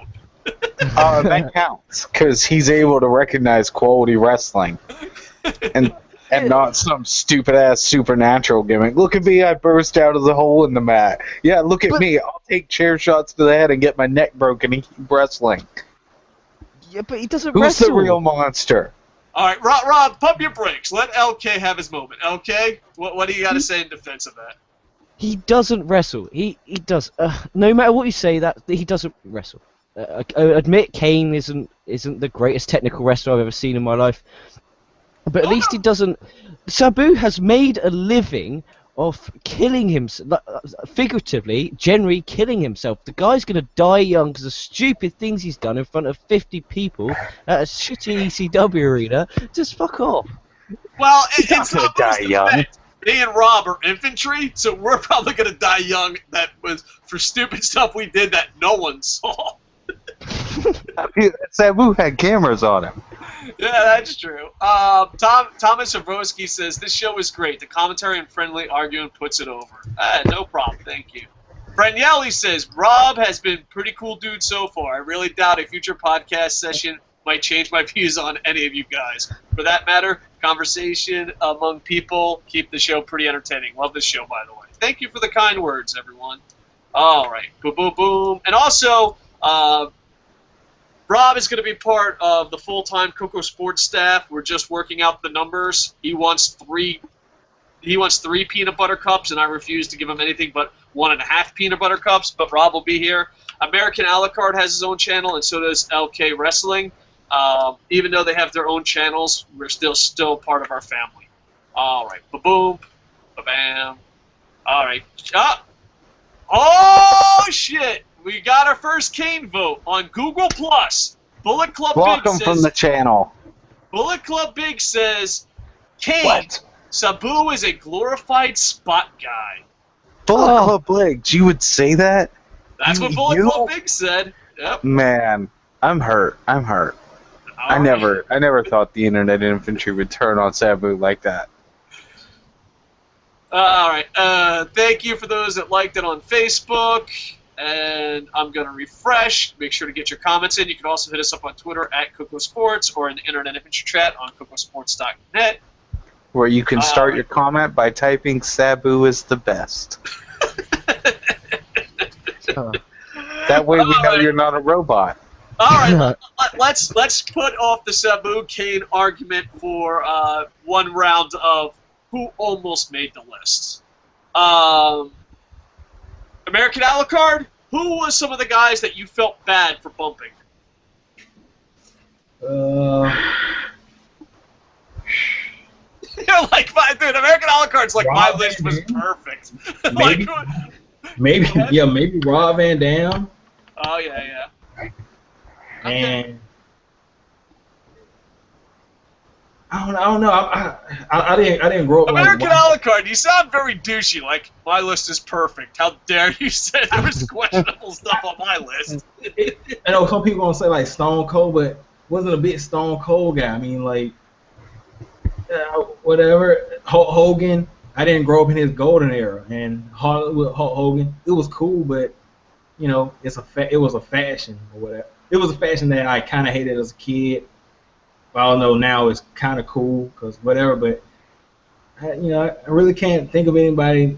I mean, Ric Flair, I like the drunk promos he had in WCW when he threw his shoe into the crowd and like was elbow dropping his jacket in his boxers. That was funny. Oh, God, I forget about some of the shit Ric Flair has done sometimes. And I can't put like I don't want to put a current guy on there because I know they'll just like AJ Styles. He's got so much more good wrestling to provide. So, you know, Sure, you don't want to put Ricochet? So you treated your Fave 5 list like it was a Hall of Fame. You're like, you're not I making know I got Jeff Hardy in here, but let's face it, Jeff Hardy has already died. He's just like a walking zombie. He's the best wrestling zombie. He's just high, man. He's just high. Jeff Hardy's like, I like to imagine that Jeff Hardy, he's got his iPhone, he's putting on the YouTube app, he's listening to us, he's running, and he's like, yeah, Coco Sports finally said something great about me. I'm on the Fave 5 list. And American Alucard's like, he's dead. He's a walking zombie. His career's over. And you just see Jeff Hardy, who's still in his paint and wrestling gear, just has a tear roll down his eye. Not as far as like dead career, he's dead at. I'm talking about like he's just dead inside. He's just not a good person. Does not care. He will sacrifice his body to put on a good match. It almost like he just doesn't care. Like, you paid your ticket, well, let me go ahead and jump 20 feet off a ladder onto a table because you paid the ticket. So are you saying he turned into Sabu? We're never letting this debate go. He hasn't went hardcore at Sabu. Like, he was at one point he was almost on Sabu's level, but he turned into a pretty good, just straight pro wrestler in his WWE days, especially like later on when they stopped him from jumping off ladders. He had the not promos, but segments with Edge, CM Punk, and Triple H when he toned it down a little bit. So he can wrestle. It's just, if you give him the chance, if Creator tells him we're having a hardcore match, he's like, Jeff Hardy, he already has a ladder in the office and like a table, and he's like, call my wife. It's gonna be 3 more months of rehab. Yeah. Well, my whole thing with Jeff Hardy is, like, I hate Jeff Hardy. It's just I've never been a fan of him. I don't hate him as much as I hate Cena, but there are still great moments in wrestling. One of my favorite moments is Jeff Hardy's on the cage, and he can win the match if he jumps down. The fans cheer for him, and he looks and decides instead of winning the match, he's going to dive off the cage onto the Dudleys. I just thought that was an awesome spot and story. And one of my favorite matches of all time included, someone on LK's list and someone on your list, and it's overlooked because it was just on a Raw, but I thought, if you like just storytelling alone, I thought was amazing. Undertaker versus Jeff Hardy, where Jeff Hardy kept Undertaker kept beating the shit out of Jeff Hardy, and Jeff Hardy kept popping back up, and then Undertaker beat the shit out of him, and eventually Undertaker's like, I'm tired of beating the shit out of you, and raised his arm. I thought that was such a great story that went nowhere. I thought that was amazing. All right, thank you, American Alucard. LK, who's some of the people that, like, if someone gave you a funny look and said, what the hell, you would say, like, oh, man, I feel bad for leaving him off the list? Raven, Sabu. Did you really say Sabu? Yeah, all of the ECW alumni. See, my whole thing is when you talk attack hardcore wrestling, I'm like, all right, it's not everyone's style. But then when you attack ECW, that's like attacking my mother. That's like attacking my mother. All right, go ahead. No, in serious note, Seth Rollins, Kurt Hennig, Rick Rude, just Big Show. Guys like that. Oh no, he's too good. He's got his own. He's just perfect. Big Show, Kane tag team, best. That's in my fave team. I'm keeping Big Show ready for that. 5-star matches every time. All right, Rob. Hey, I'd like to see Sabu have a 5-star match with Big Show. I don't think anyone can have a 5-star match. I think Sabu and Big Show have wrestled in WWE ECW. I could be wrong, but I think that match actually happened. It was probably terrible, too, because no one has good matches with Big Show.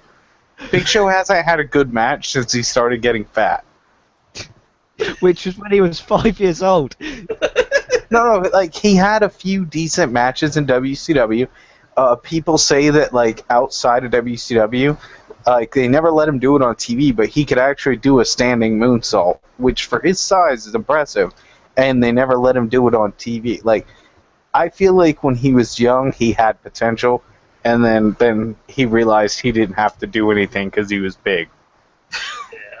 In my opinion, it was going all well until Kevin Nash broke Big Slow's neck with that jackknife powerbomb on Sold Out 98. Germany just dropped him straight on his head. Remember that? Yeah. Yeah, I didn't remember it, but then when you retold me, it came flashing back, and I was like, oh, I'm sad. You can't be the Big Show. You can't be the same after that. All right, Rob, who's some of the people that were close on your list? Close but no cigar. One, her claim to fame actually was alongside Jeff Hardy. It's Lita. Lita's on my honorable mention. She's an awesome wrestler. and I think she did a ton for women's wrestling just in general in terms of overall acceptance levels and like mainstream acceptance. Ultimate Warrior got bumped off because he's not actually a great wrestler. He's a pro wrestler.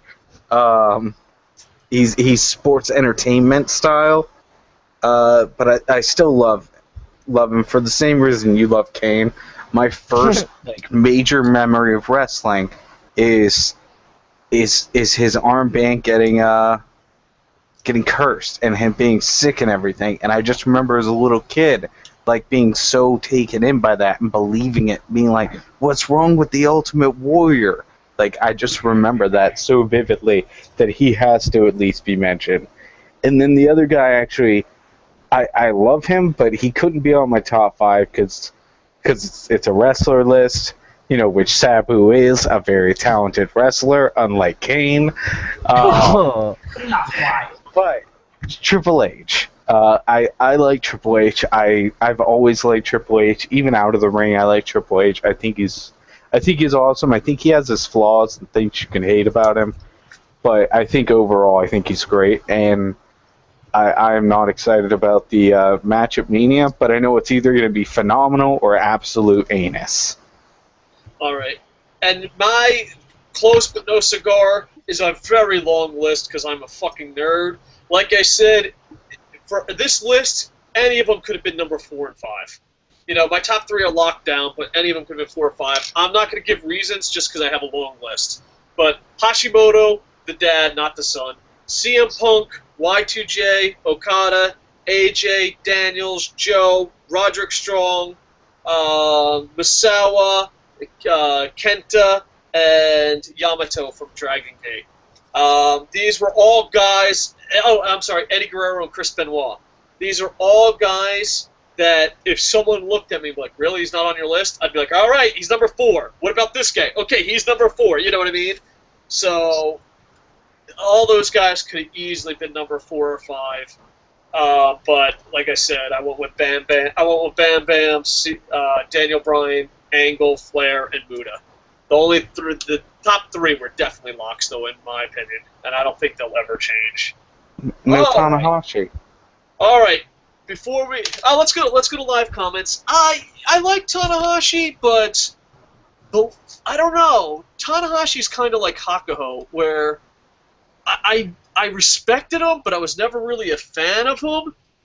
And I don't know. Me and Tanahashi have a weird relationship because, you know, Tanahashi knows me. I think Tanahashi's one of the best wrestlers in the world, but I was like, yeah, I'm not that big of a fan. And then on top of that, it's like, oh, well, you're candid. I don't know. I think Tanahashi's problem is I didn't jump early on his career where I was like, oh, I kind of like Tanahashi. And by the time I really liked him, he was at the part of his career where everything was handed to him. And I was like, I don't know if you're my favorite. Come on, you got everything, Tanahashi. Where Okada, I jumped on early, and it was just absolutely So we have Cena syndrome. But I do have a picture of Tanahashi on my backdrop for, like, the videos, when we do videos. And I just noticed my daughter wrote, I love Tanahashi in Japanese on the poster. So who knows? Maybe he'll be our match for Turkey Mania. All right, let's go through some live comments, and after that, we will plug some stuff and wrap this bad boy up. All right, ba-boom, ba-boom, ba-da-da-da, ba-da-ba, ba-da-da-da-da. Hitting the refresh button. Still 11 thumbs up, 0 thumbs down. Whoa, here we go. Now we have a lot. Thank you. Let's see. All right. All right, come on, YouTube. Don't do this. Come on. Come on. Let's see. Where do we go? All right, here we go. The Sneaker Addict says, Undertaker looks awfully from photos out there. They should have had Sting versus Taker this year. Taker's wrestling days are numbered. And I'm a little worried about that, too, the Sneaker Addict. I agree. Like, I really wish they would have had a retirement match for Sting and Taker, where, like, the victor's not decided and it ends in, like, a supernatural draw finish where it's something where Bray Wyatt comes out on top. Like, that's how they should have done this. Yeah, I don't know, because, like, let's say Undertaker and Sting beat the odds and have good matches. That's one more year to the next time they could see each other. And but like, what if they stink up the joint? You know, that's a strong possibility. You know, so I think, you know, it's kind of like Floyd and Pacquiao. I just wish that it was done earlier. And I don't know, they might miss out on what a lot of fans see as a dream match because just Father Time is beating both of their asses. Carlos says, so what would be the next topic video? Question mark. Best hardcore wrestlers, cruiserweight, best wrestlers by decades, and up-and-comers, best insult towards Cena? I don't know. Carlos, we usually just make it up on the fly. Fave 5, the only reason this is best wrestlers of all time is because Foley asked. Not asked us personally, but on social media. That'd be funny, like Coco Sports, if you could. Yeah. Let me see. What do I have? I have a graphic already made for one show. Best hardcore. Fave 5 hardcore wrestlers, was that right? Well, that's what someone asked, yes. Okay, will you be representing in that one? No, I don't even think I'll watch that one. Oh, fucking hell. Alright. I actually have a graphic, so maybe we can do this one next and invite whoever wants to be on. Because, you know, will be the format of it. We'll just have people from around YouTube and the Internet Infantry. Heel versus face best turns. We were going to do that during, this is how far back we are. We were going to do, by the way, LK, I was going to show he changed his graphic to Kane. Kane's jumped up to number 1. Kane's jumping up to number 1. We're so far behind on shows. We made that graphic when the Shield broke up. We're like, oh, what was the best heel turn? And then I was like, oh, that graphic's very old now. So maybe we'll do that one just to use that graphic. Franielli says, I think Rob could settle for half a peanut butter cup and front row tickets to Turkey Mania, Dave. LOL. Yeah, well, Rob is coming on Coco Sports full time. I actually, you know, this is kind of embarrassing because the company's named after me and I created it and owned it. I actually don't run the day-to-day of Coco Sports for many reasons. One, I'm a hippie and want to give everything away for free. And two, Jerry is just the guy that does it. You know what I mean? So it's kind of a weird situation because people are like, hey, can I do that? I'm like, oh, just talk to the guy who runs the site. And they're like, so, Dave, Coco doesn't run Coco Sports? And I'm like, no, but Jerry's been there from day one. Like, and it, like, you can just see, like, they fucking look at you like Santa Claus isn't real. like, Dave, Coco doesn't run Coco Sports? No! That's how I felt. Yeah. Chris, well, I've never lied about it. We actually, you know, if you went to cocosports.net every day, I think we put up a press release about it. I mean, I felt bad, but not as bad as if I were watching a Kane match. No, at least I'm not watching a Sabu do a springboard moonsault that he botches half the time off a steel chair because he's too unathletic to jump to the top rope itself. You guys might have to have a battle. Maybe we'll have American Alucard be the judge, and you guys just battle it out. Chris Richards says, my number 1 is 7 from WCW. Well, there you go. Thank you. The Sneaker Addicts, thanks for that love, too, man. Appreciate you checking me out. Respect and love what you do, too. I appreciate it, Sneaker Addicts. Thank you. And I know congratulations my on your number 1's success. Glacier. Carlos, Glacier. What are you saying? My roommate's number 1 is Glacier. It's the only wrestler he remembers the name of from his childhood. That's awesome. It's Glacier from WCW. He's like, it's the Sub-Zero guy. It took me forever to figure out who Sub-Zero guy was. Well, here's the thing. I thought, and granted, I was probably a teenager about when Glacier came out, and I was into Mortal Kombat and all that, and I was into martial arts and all that. And I remember I thought Glacier was the greatest fucking thing in the world until the bell rang. As soon as that bell rang, I was like, what the fuck was that? Like, prior to that, like, the video package, I'm like, fuck yeah, Glacier. The snow, fuck yeah, Glacier. The outfit, fuck yeah, Glacier. I was so pro Glacier that it was crazy. And as soon as it went, ding, I was like, what the fuck was that? And hated him. Like, it was, I never Yeah, that's how a lot of people are about Kane. Oh! The Kane jokes keep on coming. Shit. Carlos says, shit, I forgot Edge, Mr. Perfect, and Roderick Strong. Oh well, honorable mentions. We'll have to have a Fave 500 one day. I am Mikey in the spam, but I think one of you are going to be happy about this. Sabu! In all capital letters. The dude is insane. You got to give credit to the fearless human beings. If he really is one. Kane has shit all over the epic career being the authority security LOL Kane, setting JR on fire in his top 5 career highlights. All right, so... Yeah, you heard it here. Kane caused JR to have a stroke. All right, too soon. Jesus. All right. I'm not a big fan of JR, but I'm not going to go there. Kane's a monster. All right, Branielli says, here are the wrestlers that almost made it to my list. Chris Benoit, he made it for a couple minutes, LOL. The Ultimate Warrior, Eddie Guerrero, and Owen Hart.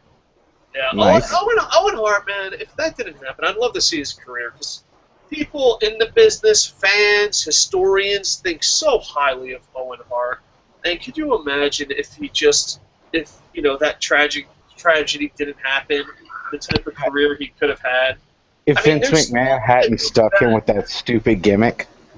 Yeah, that's true, too. Because there's no one, granted he died tragically, but even that, no one talks bad about Owen Hart and what could have been. Man, that'd have been absolutely amazing. All right, let's go across the board. This is what we call plug time, but please keep watching. American Alucard. Tell them where they can find you, sir. YouTube, Twitter, Facebook, American Alucard. Type it into the search bar. You'll find something about me or some videos or something. I'll get back to you on Twitter or just anything. American Alucard. So, American Alucard. Da, da, da. I always think American Alucard, but then, like, that song, like, what is it? American Woman! I'm like, oh, it's American Alucard! So, yeah, definitely check it out. Plus, we had a couple hiccups on the way, but his shows are also on cocosports.net, especially his wrestling shows. So, check it out. LK Wrestling Reviews will be on cocosports.net, but until they are on cocosports.net, where can they find you, LK? YouTube, just type in LK Wrestling Reviews. A website, www.lkwrestlingreviews.co.uk. It's basically like Coco Sports, but cocosports.net, but cheaper and shitter. Twitter. That right there is the best sales pitch ever. Look, I actually want to go check out this site right now. I'm sorry, dude. That was such an awesome sales pitch. Go on. Twitter @LK Wrestling. I'll follow you back as long as you don't disrespect Kane. Like now there's rules on Twitter. So. I can just see it now. I'm gonna go look. LK has unfollowed me. It's like you crossed the line. You've been blocked by Kane. Like, a lot of them, especially they live in a bubble. There's a lot of podcasters that just get blocked from wrestlers because they don't even want to hear their reviews or views on anything. And I'm just like, man, how much of a bubble do you have to be in? Like, I understand if someone comes on your channel or someone's just tagging you and they're like, you fucking suck. But to go out of your way to be like, you know what? They said something bad about me on the podcast. I'm gonna block them. That's a whole different level of bubbling. Kane, feel free to block me. I block people if they post spoilers. Like, do you know when they there's a way to post a spoiler, like warning, spoiler below, and then they say it. It's when they deliberately go on there and they say, for instance, such and such wins such and such world championship at TV tapings. WWE fanboys do that a lot to TNA, which kind of pisses me off on social media. Just ruins it. Just complete. How can you? I don't know how people read spoilers and then watch the show. It really is beyond me, to be honest. Yeah, it ruins it for me. I can give a reason why someone would. Most people read spoilers and they just want to act smart and ruin it for other people, especially WWE fanboys with TNA. You get that a lot on Facebook and Twitter. But as far as I know Jerry reads spoilers. I read spoilers sometimes. Now that I do so many reviews, I don't read spoilers anymore. But if it's a B or C show, and you're not sure if you should watch it, like SmackDown, be like, oh, should I watch SmackDown? Fuck. And then I'll go read the spoilers, and if something looks intriguing, then I'll watch it. If not, won't. But I'm not going around being an asshole saying, this is what happens on SmackDown's official Facebook page. So, alright, so check out LK Wrestling, American Alucard. Rob, tell the internet entry what they can do for you today. Buy your tickets now early for Turkey Mania. Because, brother, we've got a match in store for you. When John Cena comes out to the ring against David Kokotos in a winner-take-all for his daughter. Whoa! Only Tanahashi's gonna come out of nowhere and say, hey, whoa, she loves me, I want her, and it's a triple threat. Tanahashi, John Cena, Dave Tiger Mask, Kokotos. Get your tickets now. What about Kane versus Sabu? The joke keeps growing. The joke keeps growing. Yep, Kane versus Sabu is going to be on the undercard. They're The going to dream be match the internet intro's been waiting for. They're the pre-show. Oi, he's getting off that pre-show. Get him off that pre-show now. I am Kane going belongs to on a YouTube pre-show. search right now because Kane had some appearances in the ECW, WWE ECW. Let's see if there's a Kane versus Sabu match. Oh. You have a better than me. Do you ever remember that ever happening? Kane Hold versus on, hold on. It auto-filled it, so I don't know if that's it. Holy shit! Holy shit! They've had a match because it says Kane chokeslam Sabu through table HD. No, that was in the Royal Rumble, wasn't it? In 2007. That doesn't count as a match. Oh, okay. That doesn't count as a match, so we have to find out. That's our trivia. It doesn't count if it happened while WWE owned him, because WWE just fucking shit on Sabu. Good, that's what he deserved.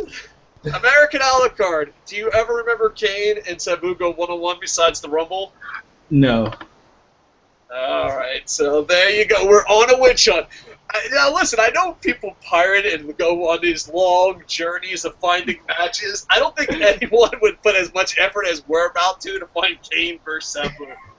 Well, like, there'll be some gritty fucking hand cam house show shit. We'll be like, it's going down. Someone find it. Someone find footage of Kane versus Sabu so that we can see what a better wrestler Sabu is as he applies everything with more skill and finesse than Kane's even capable of with his arthritic arms. Alright, let's see. Grebin64, thank you for joining the conversation, says, to me, Kane will always be Isaac Yankum DDS. I've never liked his character. Yeah. He's blocked. But whoa, calm down. Let's see. I Am Mikey has some honorable mentions: Raven, Ricochet, Jake the Snake Roberts, Edge, and The Rock.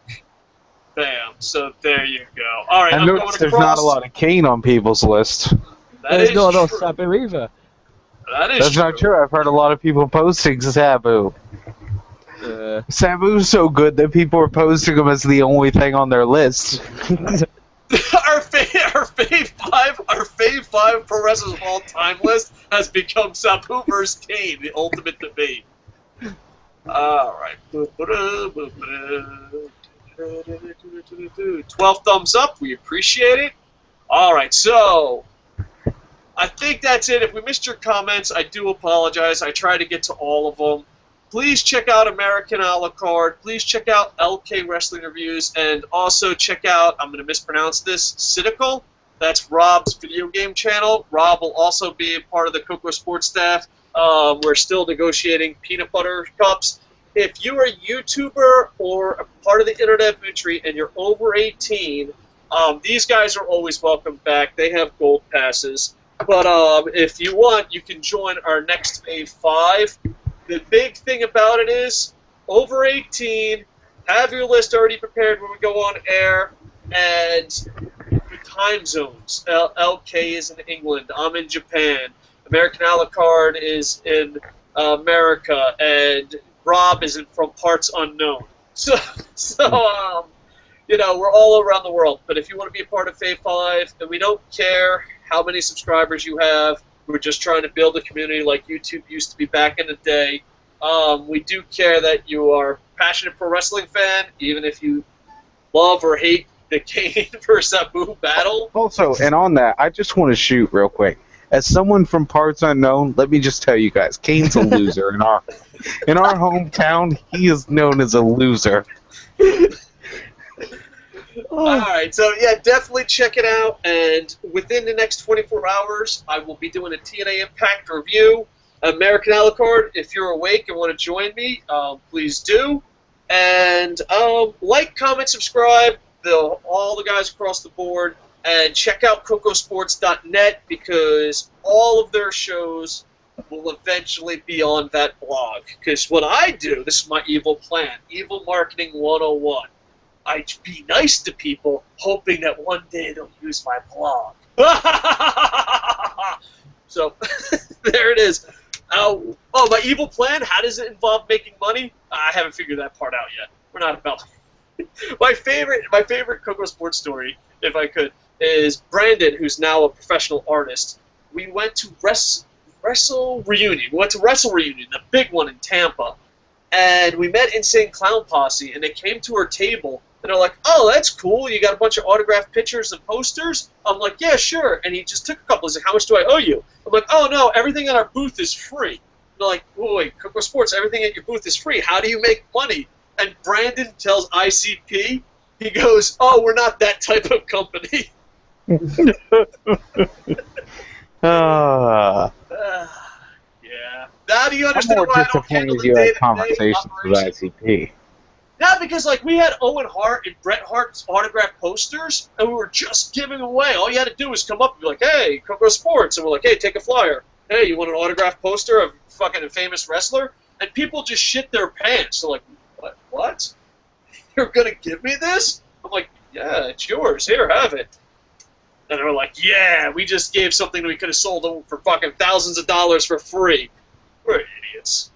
Now you know why Coco doesn't run the day-to-day in Coco Sports.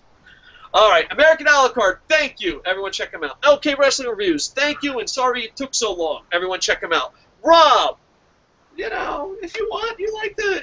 How do you say your fucking gimmick? Because, like, I'd love to promote it more, but no one scares me for promoting it. I can't say it. I'm like, is it Siduakal? Is that it? No, it's Siduakal. You know what you should do? You should change all your accounts to, like, Rob's Rangers. That's easy. American Alucard. I can say that. LK Wrestling Reviews. I can say that. And then I'm like, Siduakal, Studio. Like, how the fuck? No. Why don't you? Can you do me a favor? Because I'm an idiot. Siduakal. Why don't you do this? Change all your social media accounts from gaming to Rob's Rangers. That's a lot of work. All right. Well, That's a lot of making new accounts. So, you know, I wish we were famous enough that some assholes just go in and steal all the Twitter handles now. It's like Rob's Rangers is already taken. So, all right. Gentlemen, thank you very much. Internet Inventory, thank you very much. There will be an Impact review. Will I be my lonesome? I don't know. And please check out cocosports.net and check out these gentlemen. With that, I am over.